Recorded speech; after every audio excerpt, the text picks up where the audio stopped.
So what are some of our goals we have for today? I know we spoke a little bit over the phone, Yes. but... So he's 3. Sure. And we've had him since he was a puppy. And he was a COVID pup. We've had dogs before. We've had Rottweilers and a Boston Terrier. So we knew the breed. Yeah. We had people who knew the breed. Yeah. We thought we did. So he came to us, and he was just a bit of a bully from the day he got here. Sure. He was kind of rude to puppies when he was only 8 weeks old. So when I first saw that behavior, I said to my husband Rob, I'm like, uh-oh. Yeah. This Gotta do something about this. This is something. Yeah. So once he had all the shots, we started taking him to the park, and he was like, he was a little ruffian. Yeah. So some of the bigger dogs pushed him around a bit. He had a little tussle with a Malinois in the early days. Yeah. It bit him. Made his ear bleed. And this was at the dog park, or? Yeah. Right over there. Got it. It's like it's a free for all. Got it. And there's soccer, and it's just it's madness. Sure. So a couple of times we could go and he would socialize and had a ton of fun, but there was a couple of times where I feel like we should have been advocating for him more. Yeah, and understood. He would get sort of bowled over. Yeah. And then as time got on, there's just certain dogs he does not like. Yeah. He got in a rather bad tussle with a bull terrier who was his friend, but their leashes got tangled up, so they both felt constrained, and then it was an explosion, and Archie. He's a snorty little guy. Yeah, he's a snorty little guy. So he has friends. Yeah. He is capable of playing and being social. Yeah. But he does not like on-leash greetings, which neither do I. So I avoid that. Yep. Lots of dogs don't like him.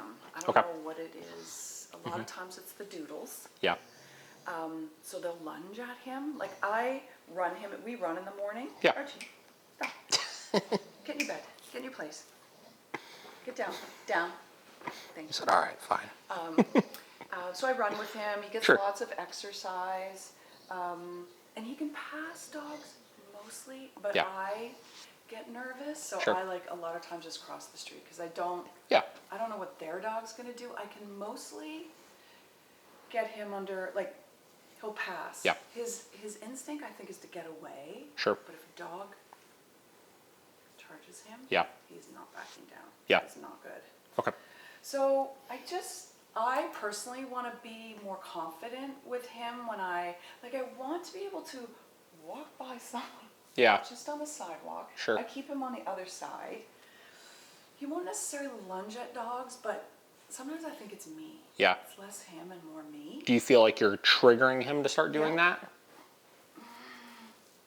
I think if for example, if a dog is running, I go in the trails a lot. There's a lot of beautiful parks and stuff. So I take him there every morning. There's a lot of dogs off leash, and they're not well behaved. Sure. So we're fine to just pass. If a dog doesn't care about him, he doesn't care about it. But if a dog comes running for him, what I try to do is stay between him and the dog. Sure. And ask the owner, please call your dog. I try to get him to sit. That doesn't always work. But if the dog keeps coming, he'll scoot around me. Well, I want to be a bit more confident with him. And I want him to feel like I got you. Of course. What we'll do is we'll start with our walking. Yeah. So if you want, why don't you go ahead and grab his leash and collar, get him all fitted up. We'll take him outside, and I want to just see how you're currently doing it. And then we'll make adjustments as we need to. So what I want you to do is do whatever you normally would do right now, and then as we do that, I want you to kind of explain to me after the fact what you think went well or didn't go good about it. Let's walk this way. Sure. Oh, here, we got one right there too. See now, look. So you can tell, a little bit stiff. Sit. Sit down. Yeah, see? So I would do this. No, this is what I would do. Yep. I'm showing you what I would do. And you kind of try to do the little body block. Yeah. I do a lot of bodying him. With my legs and such. Yeah. Okay. And that was pretty normal reaction on his end? Right there? I don't check. Yeah. If I don't check him. Yeah, sure. If I see him lock eyes. Yeah. He's like, let's go. I got you. I'm going to be an asshole. Okay. Sometimes it won't, you just never know. All right. Some dogs Yeah. older males. Yeah. Sometimes. And Get a little more fired up. Doesn't have an issue. Doesn't care. Do you A find? young unneutered male. Yeah. Do you find that you still get a lot of like where he actually reacts and is lunging and stuff, or not much of that anymore? Okay. No, not too bad. Yeah. But I don't trust him. Yeah, I got you. I don't. Yeah. I don't. Okay. Because I've had bad experiences. So Understood. I feel like you little shit. Well, let's go ahead and we'll cruise around a little bit here. We'll see what we get, and then I'll kind of coach you through some tweaks you can make. Okay. You just want me to walk? Yeah, just walk, whatever you normally would do. He knows how to heel. Yeah, sure. He's a puller. He will Okay. pull. He will be like, I'm gonna lead. Yeah. Watch him be on his best behavior Yeah, today. he'll be like, well, it's funny because on the TV today, I put on a National Geographic show. Yeah, And I'm just gonna stand up between him and the TV. Sure. He didn't do anything. He didn't. No. Okay. Stared at me. Yeah.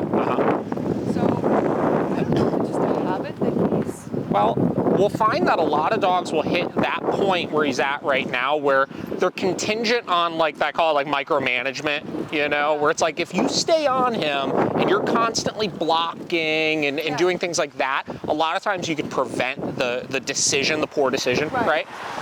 But ultimately, like I would say, the North Star of dog training we kind of want to hit is that we can micromanage our dog as little as possible, and we essentially just teach them to make good decisions. Yeah. So without my constant influence, here we go, we got another dog up here.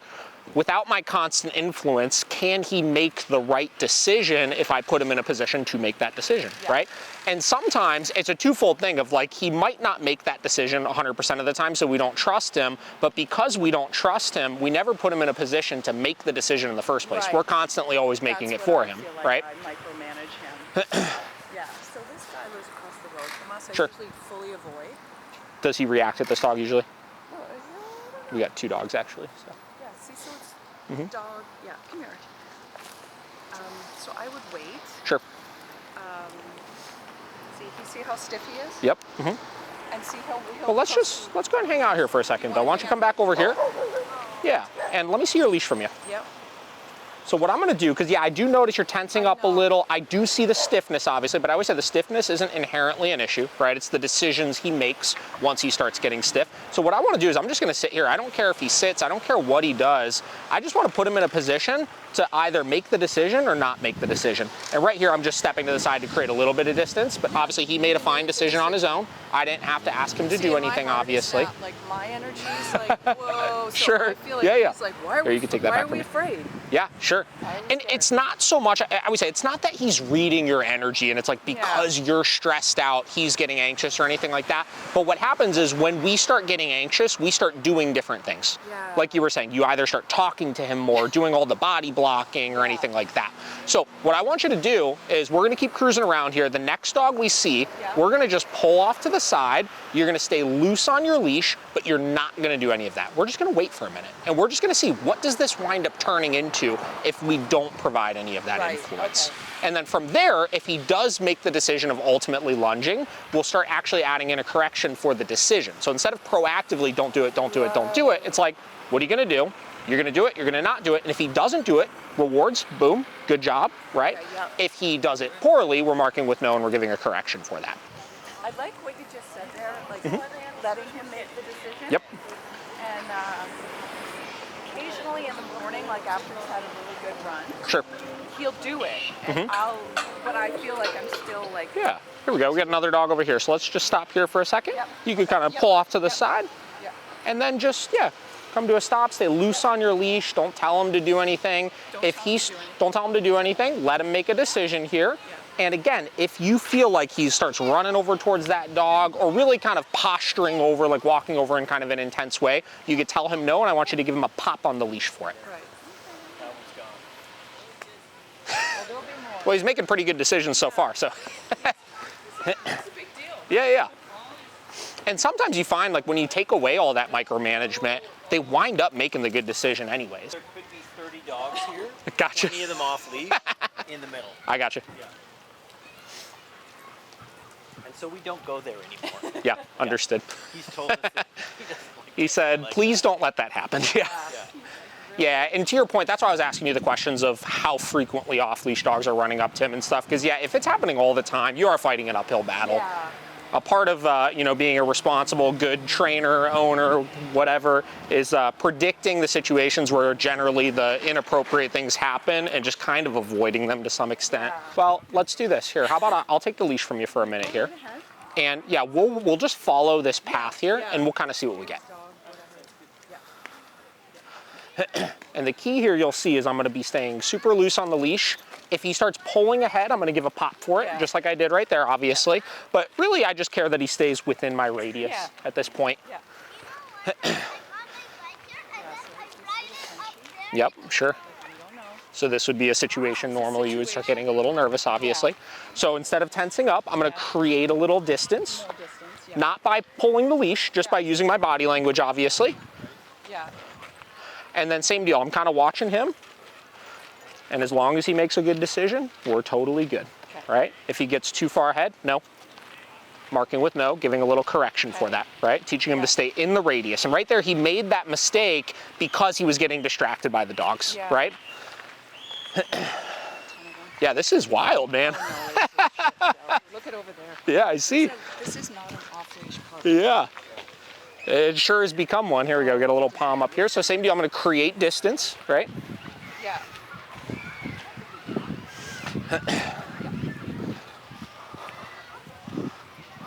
See, and like over there, we could walk through like towards that mountain. Well, we'll cruise around a little bit more here, and then I wanna see you do this then after, so. No? Yeah. Well, I always say with any corrections we're giving, whether with the prong collar, whether with the e-collar, whatever tool we're using, the goal is that we should be able to give the correction with the intent of not needing to give the correction again, right? So same deal, creating some distance, just using my body language here, not tensing up on the leash, not saying anything, just correcting if he makes a mistake, right? Okay, so what I would have done in that situation, I would have gone... Started blocking. So let me tell you why I don't like putting myself between my dog and other dogs. It's because I want to see where his attention is. And the problem is, let's say we're here, there's a dog there, and I start putting myself here. I can't tell, is he looking at me or is he looking at the other dog? Where if there's a dog like we just saw right there, I start creating distance like this, I could easily tell, is he choosing me or is he choosing the dog? And I could give a more clear correction as opposed to stopping him physically. Does that make sense? Totally makes sense, because I get too close to him. Sure. And then I can't see what he's doing. It's harder to give a correction than too. Right. Yeah. And I end up, the leash ends up by my shoulder. Sure. And it's all done. So we'll just come up to this corner, come to a stop for a second, then I'm going to hand him back to you. We're going to turn around and we're going to do the same thing. Okay. So again, just reiterating what you're going to do. Yeah. You're going to give him plenty of slack on the leash. If he hits the end of the leash, or if he makes an incorrect choice by choosing the dog over you as you're passing, you're just marking with no and you're giving a pop. And biggest thing I tell everybody, make your pop firm enough where he cares about it. No little naggy ones, because we want him to learn from it, not just be nagged by it, right? Yours were better than mine, and it's straight up. It's kind of directional. So I follow the direction of the leash. So let's say he's going that way, my pop is going to kind of be this way. Right. Right? Okay. So yeah, let's go ahead and lead the way. Let's go. Come on. And pretty much all of this is going to be nonverbal right now, aside from if you need to tell him no to deliver your correction. So we're always going to be pairing correction with no. Yeah, because a lot of times, again, getting back to when we get nervous, we do different things. He may be patterning in that you talking to him more is reason to be concerned.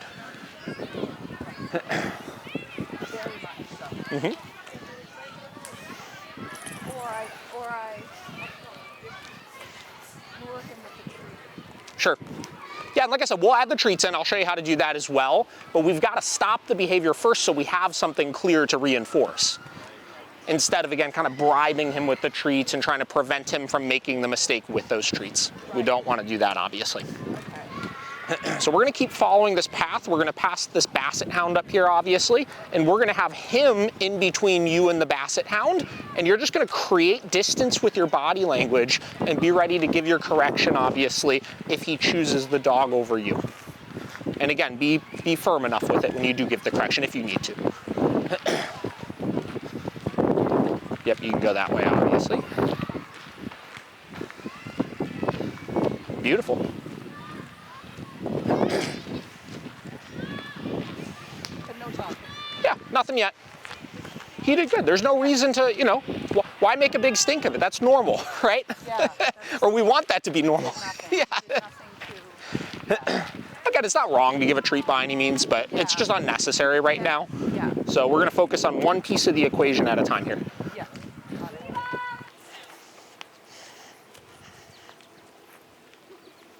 Yeah, he's like gagging. Not even interested. And this is the interesting thing, is this is not because I'm here, it's just because of what we're doing right Yeah. now, right?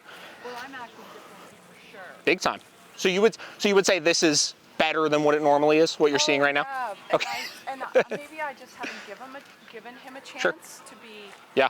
because I've been too managing him Sure. because of what he's done in the past. Yeah, understood.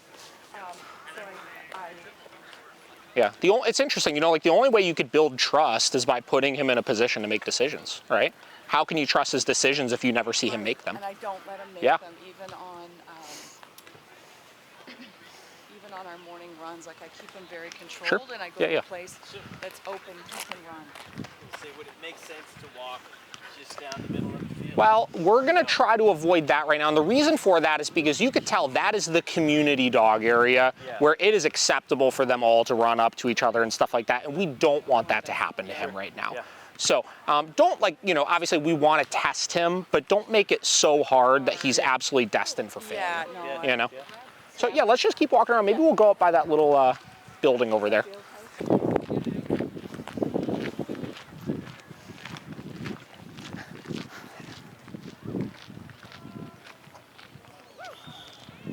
Very good.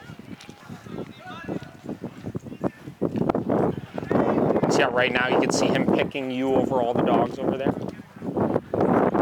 Yeah, he's doing great.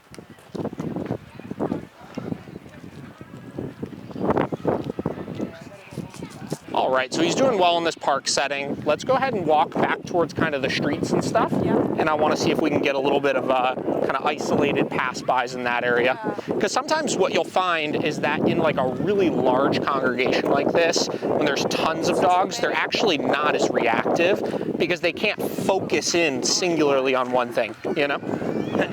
Kind of refer to it as like flooding, right? So he's like flooded with stimulus where he can't hyperfixate. Where if it's just one walking down the street, a lot of times they'll be a little bit more intense with it. Nice and loose on the leash. Beautiful. And I could see what the reason why I said loose on the leash is you were starting to kind of tense up a little bit.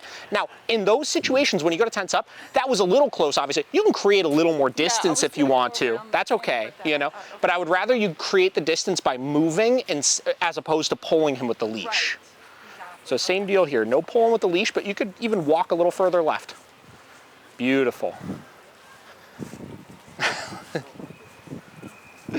Hilarious. Love it. Yeah, that's right. And this little leg shaky thing he does, is that what you were referring to? Yeah.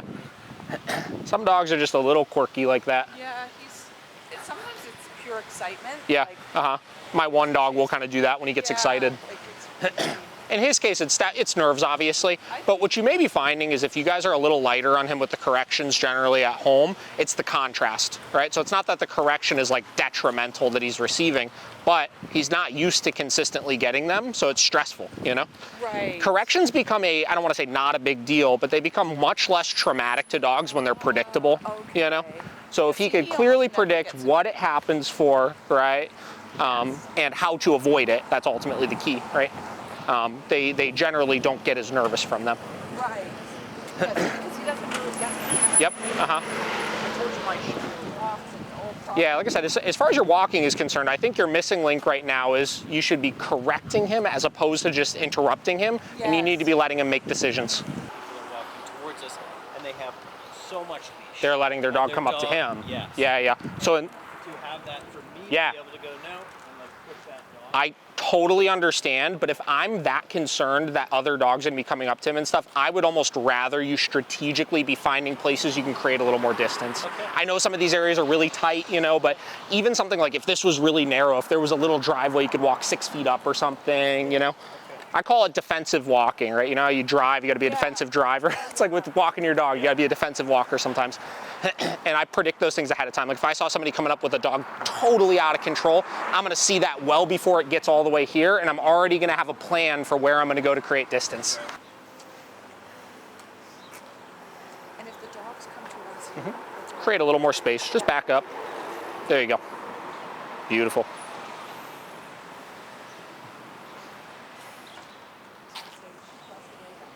No, she's coming still. You're looking tired, dude.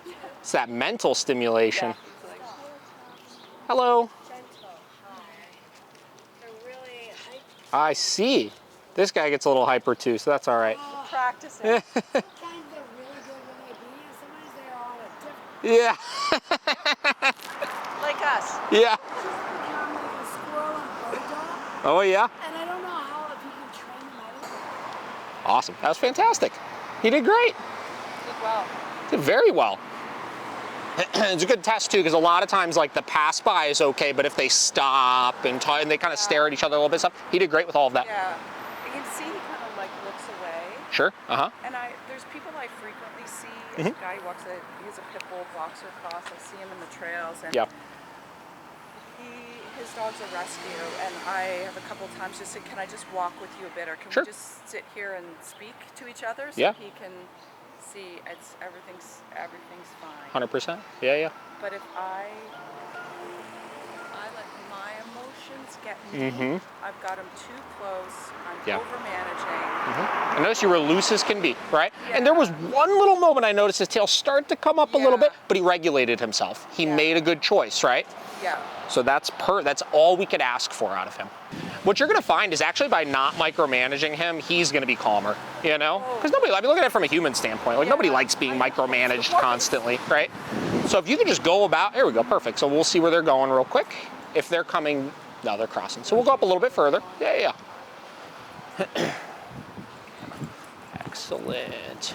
But yeah, really, really try your hardest not to feel mean in that situation, because by giving the actual corrections, you're not gonna need to give them later. And he's gonna be able to just enjoy his walk so much more. Right.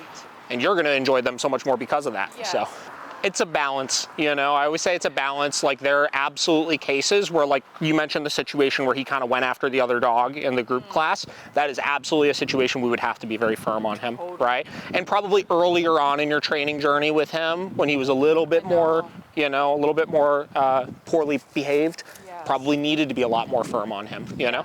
But as you progress through things, obviously we got to weigh in, like, you know, what we need out of our dog, obviously, you know, what energy he's giving us, and balance it all out from it. So let's go ahead, and since she's going to pick this up, you kind of just arc around a little bit here. Don't lose, or don't tense up on your leash, obviously. Beautiful. Hi. Excellent. And again, I could see right there you thought about doing it, but you didn't. That was great. That was great. Yeah, so she's gonna come around this way. So let's just pull up kind of into this driveway for a second. Excellent. Beautiful.